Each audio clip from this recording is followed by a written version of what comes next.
Good morning, everyone. We will go ahead and get started. A copy of the Open Meetings Act is located outside on the table as well as on our website. There is also an automatic external defibrillator available on the back wall of the chamber. Please stand for the Pledge of Allegiance. I pledge allegiance to the flag of the United States of America and to the republic for which it stands, one nation under God, indivisible, with liberty and justice for all.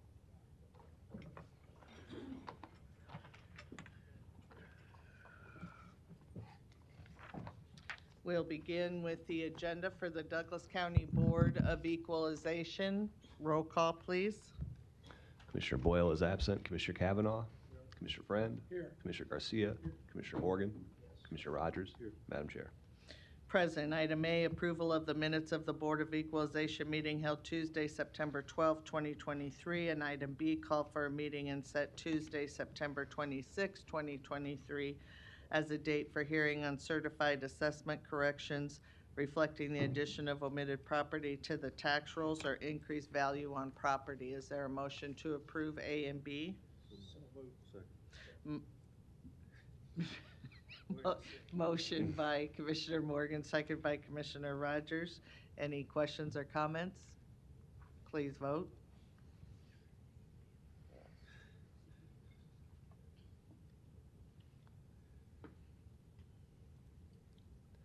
Motion passes 6-0. Citizen comments. Is there anyone in the chamber or on Zoom wishing to speak to the Board of Equalization about an item not on the agenda? Seeing none, we'll move to resolutions D, E, F. There is no need for executive session, and so the motion could include adjournment. I move for approval and also to adjourn. Motion by Commissioner Morgan, second by Commissioner Rogers. Any questions or comments? Please vote.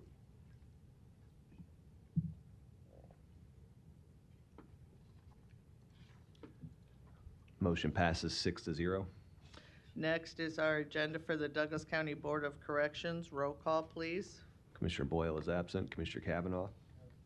Commissioner Friend? Here. Commissioner Garcia? Commissioner Morgan? Commissioner Rogers? Madam Chair.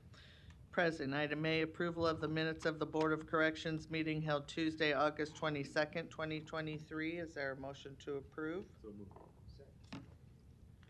Motion by Commissioner Rogers, second by Commissioner Morgan. Any questions or comments? Please vote.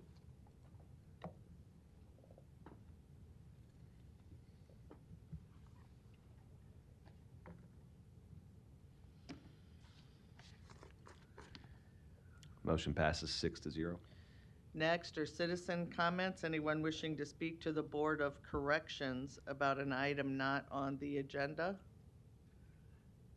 Seeing none, we will move to the report from the Director of Corrections. Good morning, Mike.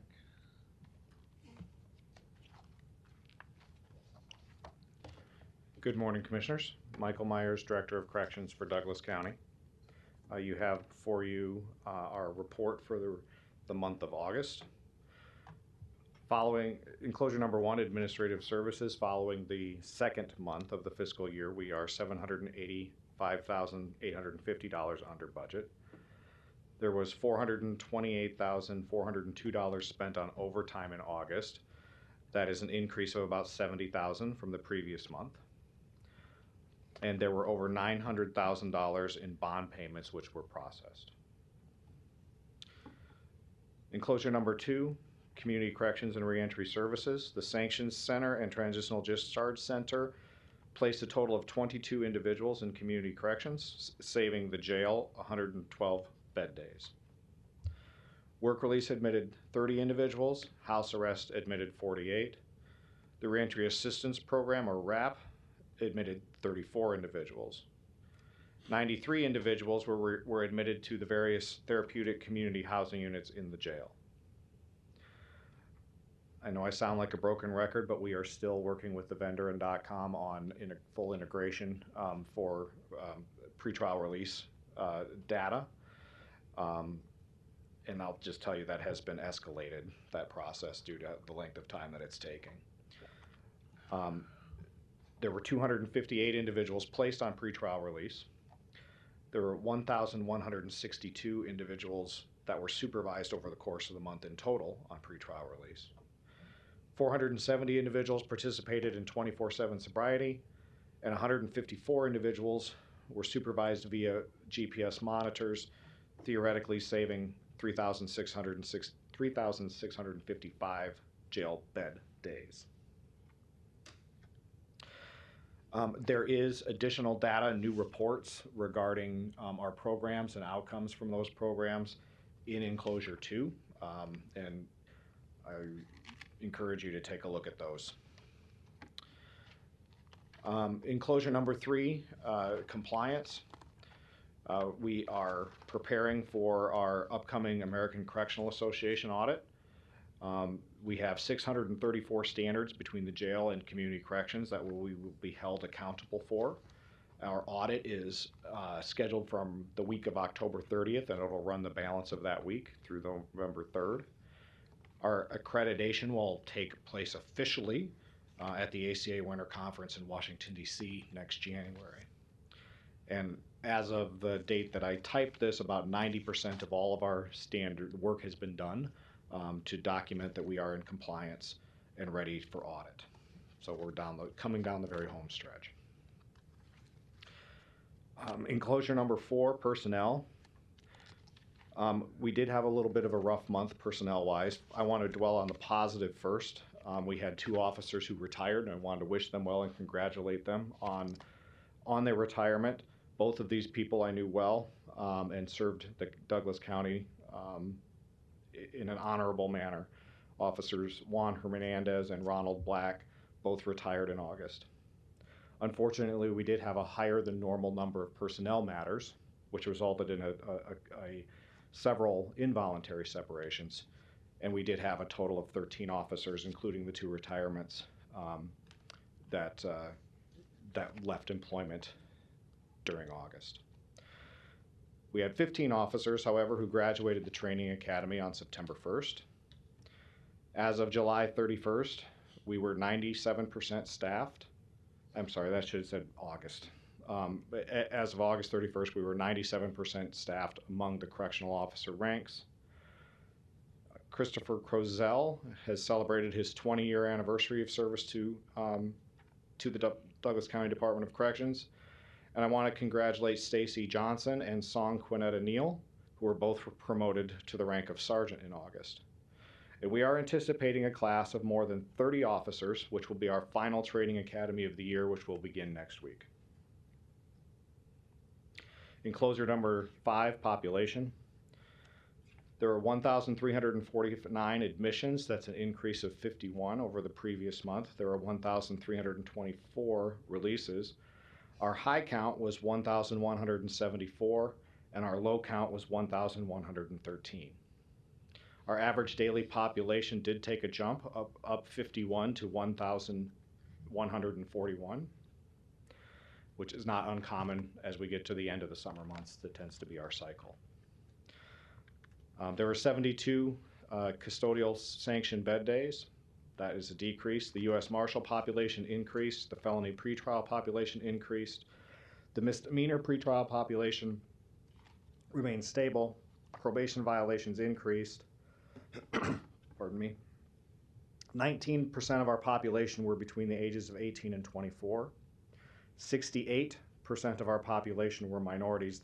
Unfortunately, that is up 1% from the previous month and up a couple of percent from where we were earlier in the summer.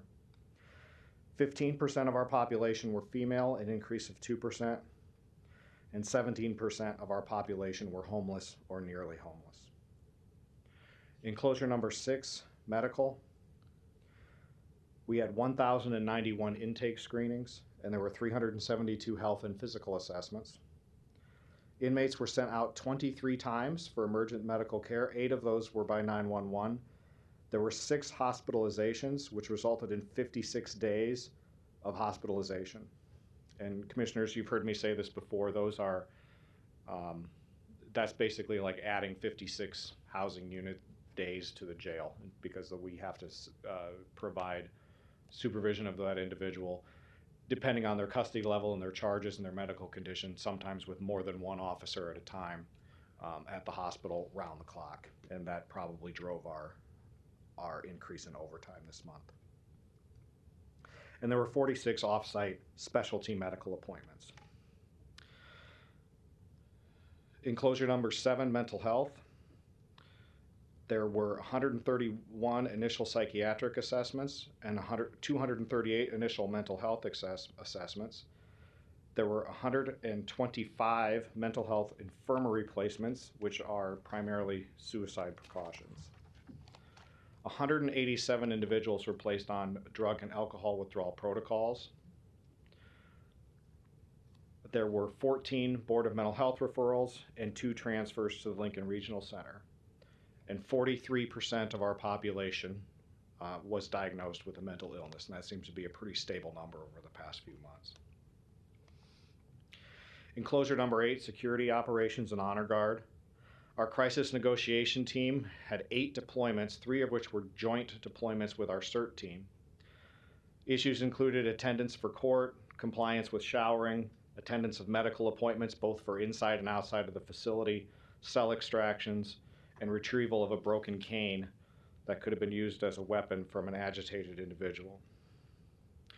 Our Corrections Emergency Response Team, or CERT, 4 new CERT members attended the CERT Academy training that was provided by the Nebraska Department of Correctional Services.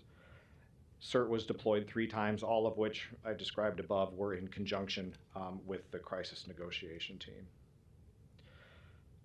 10 searches of housing units were conducted. Contraband recovered included modified items for tattooing, modified items to create a spark, and suspected K2, which was submitted for testing. And our honor guard, at the request of Mills County, Iowa, provided services for Chief Deputy Bruce Paulson. Enclosure number 9, staff development, wellness, and retention. 45 individuals interviewed for correctional officer positions and 56 applications were received. Recertification for PPCT, which is our defensive tactics, continued for all correctional officers throughout August. 9 staff members utilized the Wellness and Retention Office for the first time, and an additional 20 staff members received ongoing services. 46 staff members were referred to the peer support team, and 27 follow-ups were completed. Commissioner, since we've really made this a focus, it has been very eye-opening how great the need has been. The amount of individuals who have either been referred or self-referred to services and getting connected to either our own internal resources or to the First Responders Foundation for outside mental health therapy has been more substantial than I would have guessed. So we were definitely filling a need there that we always knew was there, but I think is more significant than we even perceived. 3 staff members were referred to external mental health resources. Yoga for first responder classes will continue to be offered weekly, and use of the peer support app increased from the previous month. The peer support team did something pretty neat in August. They reached out to all public safety agencies and organized workouts at local gyms for all public safety agencies on August 23rd. August 23rd is the 1-year anniversary of the loss of one of our officers to suicide. That officer, and I'm not going to say his name intentionally, he was an avid fitness. He was, I'm trying to find the right word. He just was very conscientious of his fitness and his physical health, and so they did a citywide workout in his honor 1 year after his death. Other noteworthy items: work on our facility-wide safety project continues. When concluded, all housing units with a top tier will have safety netting installed, and top bunks are being replaced. We are currently at a critical juncture in this project. You remember a few months ago, I told you about our infirmaries being displaced. We have now displaced our highest security unit to do these enhancements in that unit. This is going to force us to use other units that don't have all of the infrastructure in place that our maximum security unit has. We are compensating with additional staffing resources and other special attention during this approximate 1 month period, and we're going to push the contractors to get this done as quickly as possible so that we can get them back into that unit where we have the infrastructure to manage them more safely. And I do, before I get to the last item, we have already seen dividends paid from this project. We have had 2 incidences, maybe actually 3 so far, where the netting has prevented somebody from attempting to self-harm from the top tier. And we had somebody who attempted to do a ligature, but they had nowhere to tie it to because the bunk had been replaced. And so there's no such thing as a suicide-proof facility, but we have multiple examples already where these enhancements have seemed to have showed that they've been effective in preventing self-harm. Lastly, musical artist Jelly Roll visited our community corrections programs, and he, along with other members of his band, battled a long history of addiction and incarceration. He spent well over an hour with our clients of community corrections, sharing his story and singing a few of his popular songs. This was a very moving moment for many of our clients. Many were tearful and grateful to hear his testimony and for the sharing of his time. I want to give a special shout out to the GED instructor in community corrections, Karen Shelton, who arranged for this visit, and to our community corrections staff members who helped make this special occasion happen in a safe and orderly manner. With that, I am ready for your questions. Any questions for Mike? I just have 2 on the first page where you talk about the saved and combined bed days for both the Sanction Center and Transitional Discharge Center, and then the pre-trial services saving bed days. If we could add what that dollar amount Oh, equates you asked me to. that last month. Okay. Commissioner Morgan? Mike, thank you. Just a quick question. I know the overtime, it had been going down with the additional officers that have been on staff. What changed it this month a little bit? Well, we are continuing to do, there had been some trainings that we had delayed to try and get more staff present so that we could basically afford to pull people off of their regular shift to do training that couldn't be, that's been going on over the course of the summer. We did, as I said, had a disappointing month retention-wise due to a variety of issues. That didn't help either. You know, there were 13 people who either retired or left employment. That, you know, those are, you know, all those shifts had to be filled with overtime. You know, I had another thought related to like the renovations and the being at where we're at with that project. We've allocated an additional staff member to be present in the unit where we've moved these individuals who were in our highest security unit to compensate for the change in the physical infrastructure in that building or in that housing unit. And you know, that will go on for another few weeks, so September may not really be much different or an improvement either. But I would anticipate we'll continue. You know, commissioners, we were over $1 million a month several months ago, so it has improved dramatically. Yes. But this was a little step backwards, which there is always going to be from time to time. And I know that you work at that hard for us, and we appreciate it. Thank you. Thank you. No other lights? Thank you. Okay, thank you. Is there other comments on the corrections agenda?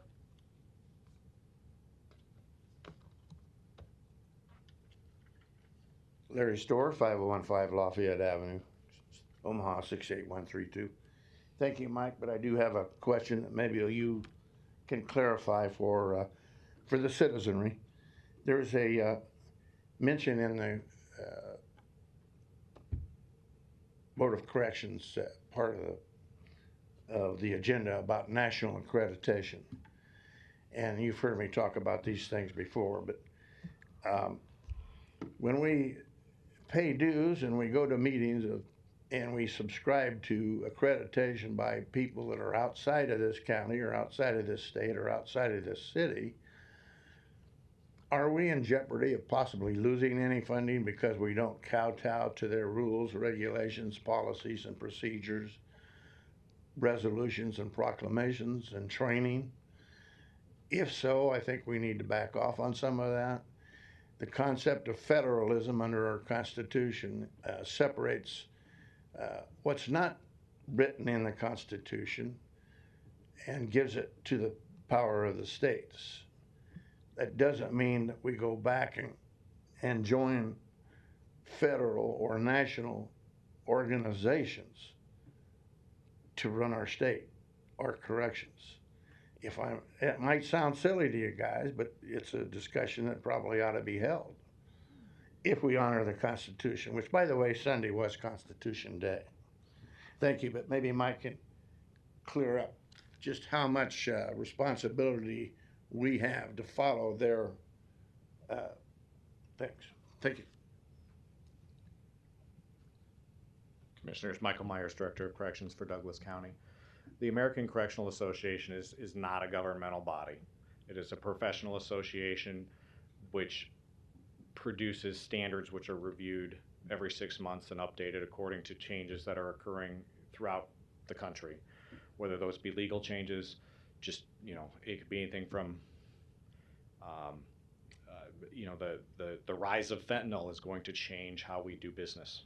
On a practical matter, we have a unique situation in Nebraska where being ACA accredited actually saves us money, because if we weren't, we would be approved through Nebraska jail standards. And the ACA accreditation process provides more methods and more ways to demonstrate that you're protecting people's rights and maintaining the standards than what Nebraska jail standards does. And there's some physical plant issues in our jail that we overcome by being flexible and following the ACA standards. We have been accredited since, I think, 2005, somewhere around there. It was shortly before I started my career at corrections, the jail became accredited. But it is something we do voluntarily. It's good to have, it is a much more thorough review of what we do on a day in, day out basis than what we would get from jail standards. The week-long visit, where they're present on a team of people, all 3 shifts, is a much more thorough look to make sure that we are adhering to the standards to keep our staff safe, to keep the people who are incarcerated safe, and to make sure that their rights are protected. With that, any other questions or comments?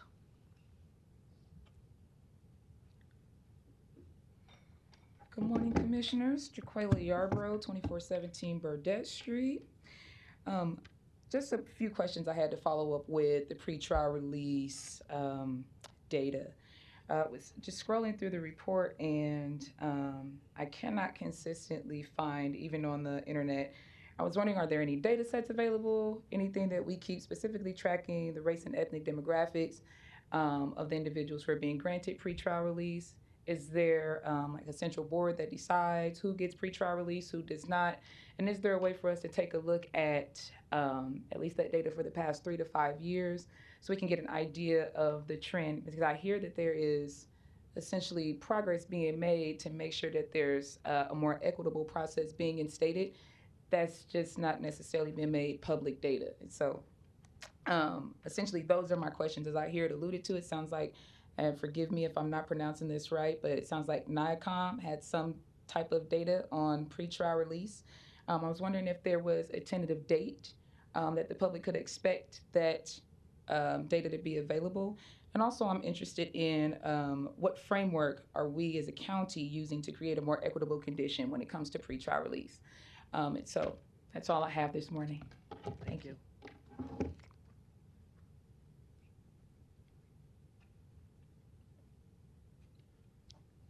Commissioners, that data, at least the racial breakdown of pretrial release is included in your report.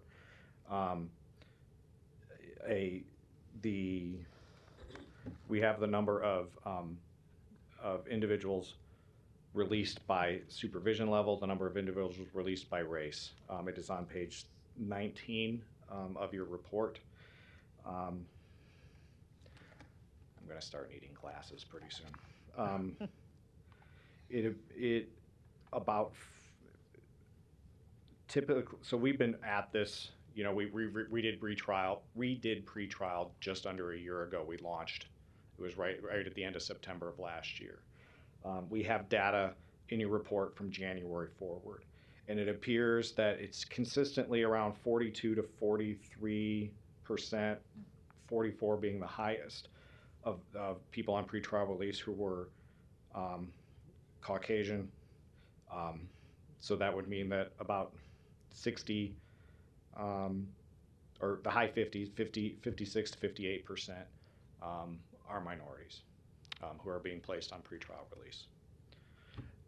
The data that she was referencing, I'm not familiar with that. Thank you. All right, any other questions or comments? Seeing none, we do not have a need for executive session. Is there a motion to adjourn? Second. Motion by Commissioner Rogers, second by Commissioner Morgan. Please vote.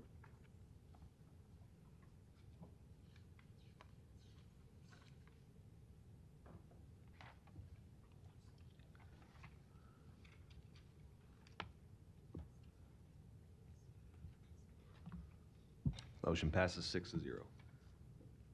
We will move to the agenda for the Douglas County Board of Commissioners. Roll call, please. Commissioner Boyle is absent. Commissioner Kavanaugh? Here. Commissioner Friend? Here. Commissioner Garcia? Here. Commissioner Morgan? Here. Commissioner Rogers? Here. Madam Chair. Present. Item A, approval of the minutes of the Board of Commissioners meeting held Tuesday, September 12, 2023. And item B, approval of claims submitted for payment processed through Tuesday, September 19th, 2023. Is there a motion to approve A and B? Second. Any questions or comments? Roll call.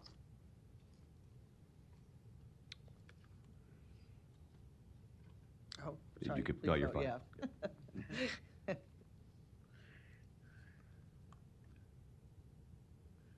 Motion passes 6-0. Next is our consent agenda, items A through K. Is there a motion to approve? Motion by Commissioner Morgan, seconded by Commissioner Friend. Any questions or comments? Please. Okay. A minus B. Oh, sorry, D, not B.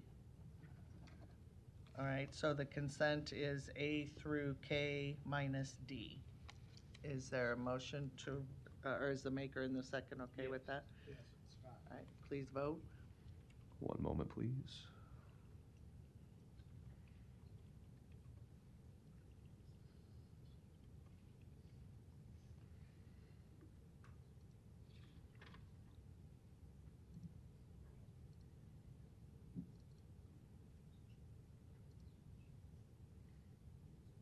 Okay, thank you.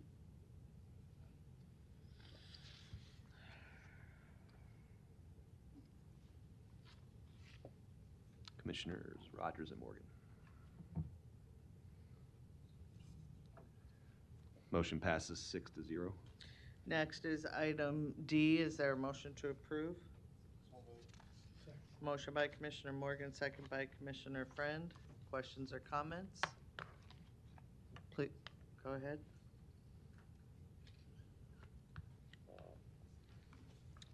Little hard time with the sound system again today. I wasn't sure whether you skipped over this or not.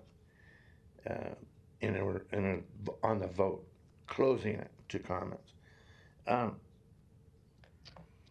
of the wording on this is curious. Larry, you got to identify yourself. I'm sorry? Yeah, you need to identify yourself. Oh, Larry Storr, 5015 Lafayette Avenue, Omaha 68132. Here again we have nice words, bridge, nonprofits, early intervention system, Stephen.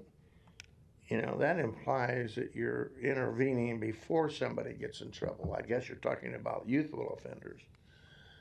But how would that be possible?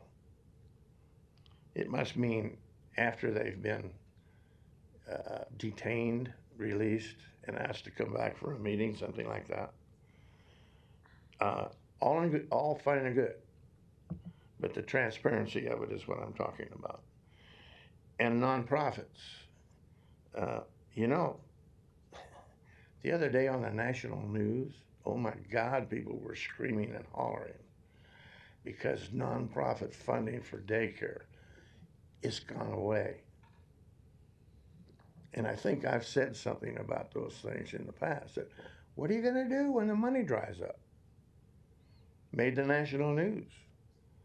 When the money dries up or the feds pull the money that through their grants, we're not going to renew the grant again or whatever, or claw back.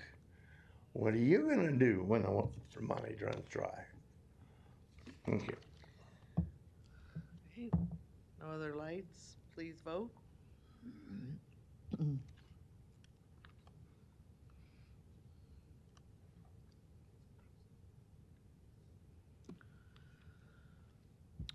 Motion passes. Commissioner Rogers abstaining, all other commissioners voting yes.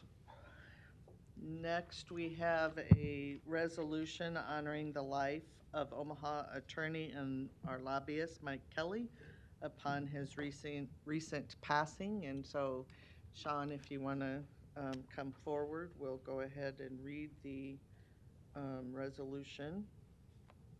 Good morning. Whereas Mike Kelly, an Omaha attorney and lobbyist, passed away on Friday, September 8th, 2023, at the age of 76. And whereas Mike Kelly was a graduate of Omaha Creighton Prep, Creighton University, and Creighton Law School. And whereas while at Creighton University, Mike Kelly played on the varsity golf team and remained an avid golfer throughout his life. And whereas after law school, Mike Kelly engaged in the private practice of law with his father, the late Thomas P. Kelly. And whereas in 1981, Mike Kelly was appointed to the Douglas County Board of Commissioners and was subsequently elected to a second term in 1984. And whereas after completing his term on the Douglas County Board, Mike Kelly's law practice centered on government relations and lobbying, primarily before the Nebraska Unicameral and the Nebraska Liquor Control Commission. And whereas Mike Kelly served as Douglas County's primary lobbyist for many years before being succeeded in that capacity by his son, Sean Kelly. And whereas Mike Kelly founded Clancy's Pub with his father and also owned the original Zestos across from Rosenblatt Stadium and the current Zestos and Platt Beer and Table, both located next to the Charles Schwab Field. And whereas Mike was an avid fan of his beloved Creighton Blue Jays and Chicago Cubs, and whereas Mike Kelly, through his service to both Douglas County government and to the Omaha community, has left a lasting legacy, and he will be sorely missed. Now, therefore, be it resolved by this Board of County Commissioners of Douglas County, Nebraska, that this board hereby expresses its sincerest condolences to the family of Mike Kelly upon his recent passing. I will move approval. Second. Commissioner Kavanaugh. I just wanted to add a personal note, Sean, to you and your family. Your dad and I were good friends, as you know, and families have been friends for generations. And he was a good and decent man and did a great job as a public servant. But to me, he was a pal and a mentor, and I always enjoyed his company, and his advice was priceless. Deep condolences to you and your mom and your brothers, but his legacy lives on in you, and I know that he was very, very proud of you and what you do in public service. And inspired by him and his father, I'm sure that you'll carry on that proud tradition in our city and county and state. So Thank you. God bless. Thanks. Commissioner Rogers? Sean, I don't know much more can I add. I'd say your dad was a giant. He was a giant. I mean, he was one of the few people that I still knew living that could walk into any politician's office and be received with joy. And like Commissioner Kavanaugh said, he got it honest from his father, from what I'm told, and you got it honest from him. And I'm sure that tradition will carry. Thank you very much. Commissioner Morgan? It was always a pleasure when he'd come down to the board and make a presentation in recent months. And he just had so much class and respect for all people. And he will be missed. He's just really a great guy. Thank you. Commissioner Friend? No, thank you, Madam Chair. Sean, when I first got to the legislature, I don't remember when, I was on the General Affairs Committee, and a couple of legislative aides, we were working through an issue, a tough one, and the aide goes, "Well, you need to call Mike Kelly." And I go, "Who's Mike Kelly?" I mean, I was new. I didn't even know where the bathrooms were. So I go, "Who's Mike Kelly?" And they go, the guy looked at me and he goes, "Never mind. I'll take care of it." I mean, this guy's hopeless. He was referring to me. I did get a chance to meet Mike then, and I worked with him, and I'll miss him. So, thanks, Sean. And I just want to add that, Mike took a chance on a young unknown, never been involved in politics, and he became my mentor. We had an excellent professional relationship when it came to lobbying, but most of all, we garnered a friendship over the years. And I see so much of your dad in you, Sean, that he will definitely live on through you. And I just can't tell you how much I'm going to miss him, but thanks for being here today. Yeah. And we love him a lot. Yeah, well, on behalf of the entire family, thank you so much, the board and everybody at the county, whether staff or row officers. He had a deep affinity for county government and appreciates all you do. Absolutely. With that, please vote. Sean, you want to just come around and... Motion passes 6-0.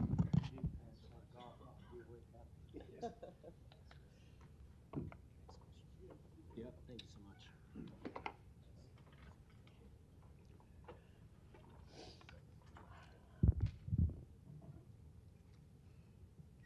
Thank you very much. Thank you, Sean. With that, citizen comments. Is there anyone in the chamber or on Zoom wishing to speak to the Board of Commissioners about an item not on the agenda?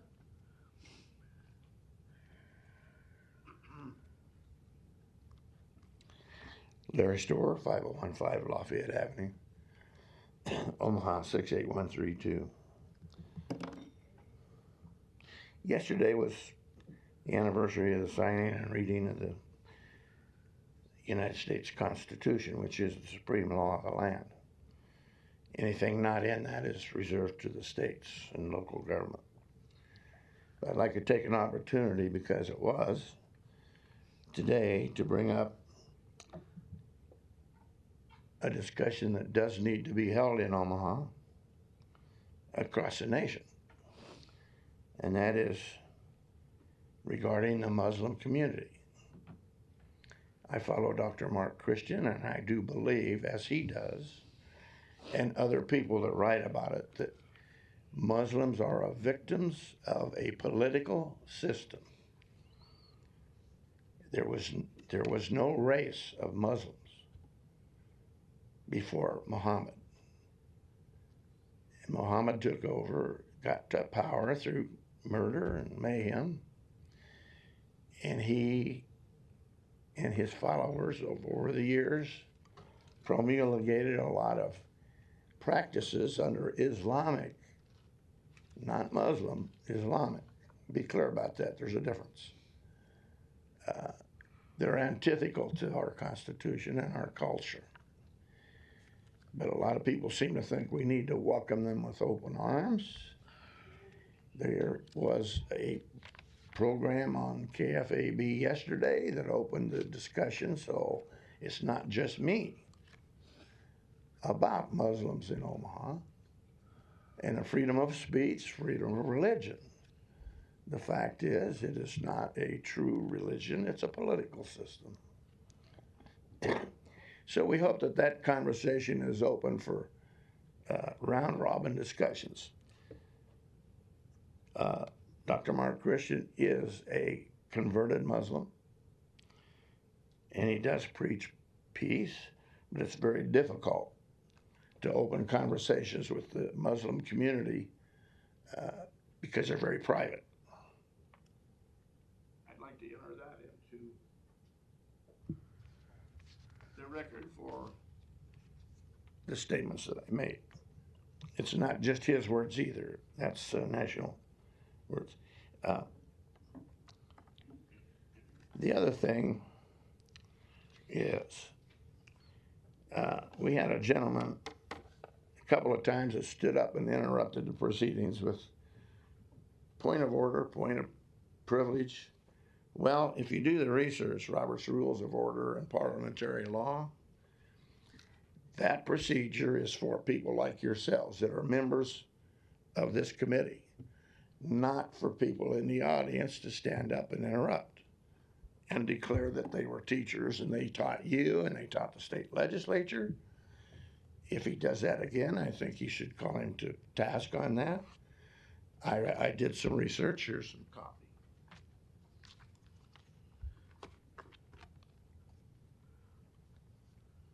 Finally,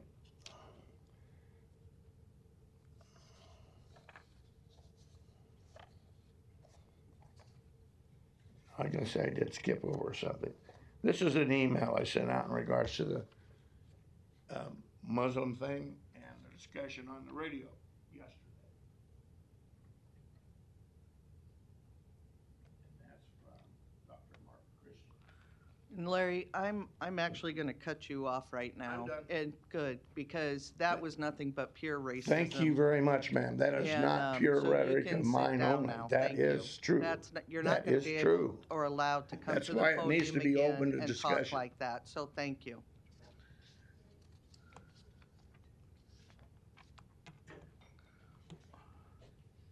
Hi. So I'm Maureen Boyle, the citizen, not Maureen Boyle, the commissioner, and I am just here to just call out that blatant racism and hate speech.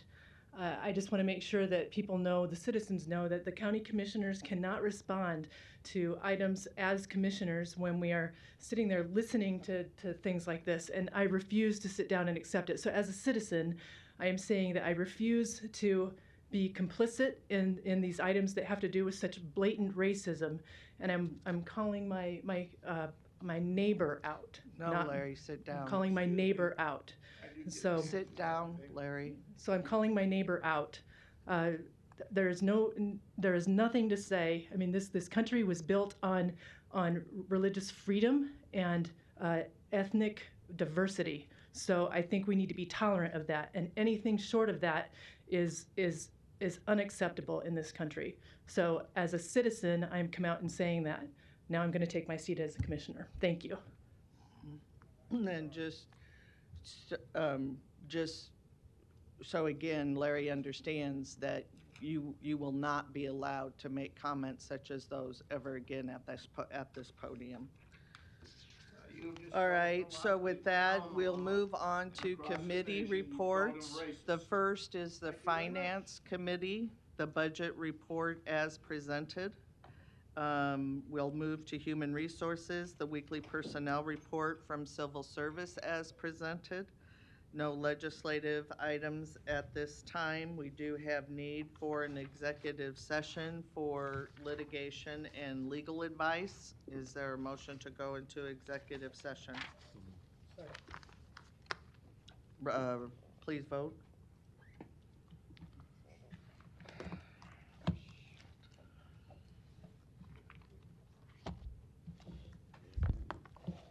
Chair Borges. Yeah, there it goes. Motion passes 7-0.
Thank you, everybody. Motion to reconvene and adjourn by Commissioner Rogers, second by Commissioner Friend. Motion passes 7-0. We're adjourned at 10:15 a.m.